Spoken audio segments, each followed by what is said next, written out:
Assalamu alaikum everyone, welcome to Amazed by the Quran, a series in which I love sharing with you things I find amazing about the Quran. Today, an excerpt from a story mentioned in Surah Al-Qalam, the 68th surah.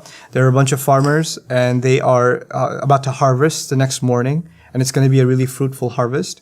And they want to make sure that they go early in the morning before poor people wake up, because the poor people in the village also know it's harvest day. So they're going to show up outside the farms and outside the gardens, hoping that they can throw some fruits their way, give them some of it, and receive some charity. So they make a scheme that they're going to try to get there before any of the poor people show up. And so the language is, أَلَّا يَدْخُلَنَّهَا الْيَوْمَ عَلَيْكُمْ مِسْكِينٌ. Make sure that not a single poor person and a single bankrupt person enters upon you, meaning shows up in your vicinity. Just make sure you speak in a low voice, not to wake anybody up, and go in a sneaky way and get back.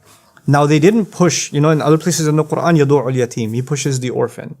لا يحض على طعام المسكين. He doesn't encourage the feeding of the poor. Other places you have people speaking ill or speaking harshly to the poor, right? Or reminding them that you're doing them a favor. But in this ayah, they haven't had any interaction with the poor. They haven't. They weren't mean to anyone. They didn't yell at anyone. They simply talked to each other and said, let's avoid them. Let's just have the intention of not helping them. That's all. I mean, their speech doesn't really amount to anything more than an intention to not help. That's it. That's their crime.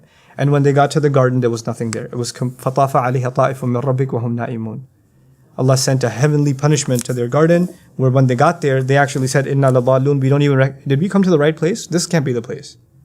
Wait, this is our place? How are we made bankrupt? In other words, their denial, in their hearts, their desire to deny the bankrupt, landed them becoming bankrupt. Be careful how you think about those in need. If you just simply think about them as a nuisance, that is a disease that lies deep inside your heart, and there are no bigger consequences in this life and in the next than diseases that are carried in our hearts. Actions are actually, they're worth something, but the matters of the heart are worth way, way, way more. You may not have done it, these people haven't done an evil deed yet. They've just stated the intention to not help. But that intention itself is enough to enrage Allah when that intention was made with such commitment. May Allah Azza wa Jal keep us of those who have a clean heart towards other people and not allow the corruptions inside of our hearts to manifest in things that are going to harm us in this life and harm us in the next. Barakallahu li wa lakum. Wassalamu alaikum wa rahmatullahi wa barakatuh. Assalamu alaikum wa rahmatullah. If you enjoyed this video, please do share it with friends and family. If you want to see more videos from this series, click on the box at the top. If you want to see other videos, click on the box at the bottom. And don't forget to hit the subscribe button. Thanks.